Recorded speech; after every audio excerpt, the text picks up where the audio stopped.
The besieged Palestinians of Gaza, including journalists, have held a sit-in to demand the immediate release of the Iraqi reporter Muntazir al-Zaidi, who threw his shoes at the outgoing US President George W. Bush while having a press conference with Iraqi Prime Minister Nouri al-Maliki.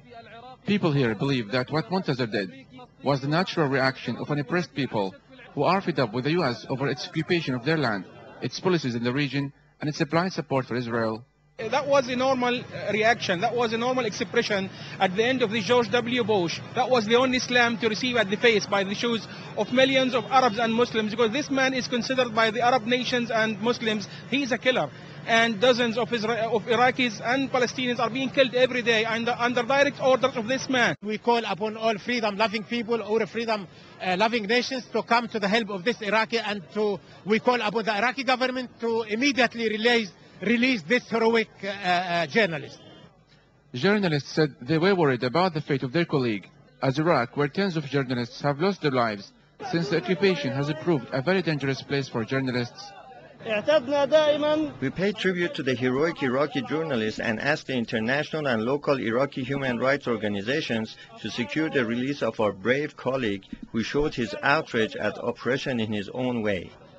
Foreign nationals also took part in this sit-in to express their opposition to the American policies and wars in the region that have only led to hatred and resentment towards the US. We have total 100% solidarity with this hero that took this action that he really took for all of us. You know, people, of course, in Palestine, the Middle East, are really, really happy about this. They're really excited. It really spoke to them, but it also spoke to people in the West. And he did this for all of us, the millions that came out in the streets against this illegal war and who are still resisting the occupation.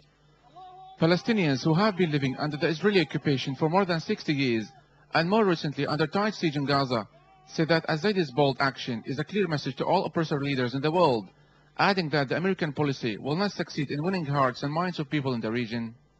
Gaza journalists' sympathy with Muntazir al-Zaidi, whose country is under US occupation, comes as Gaza journalists are living under suffocating blockade of Israel, known as the US closest ally in the world. Yusuf Al-Halo, Press TV, Gaza.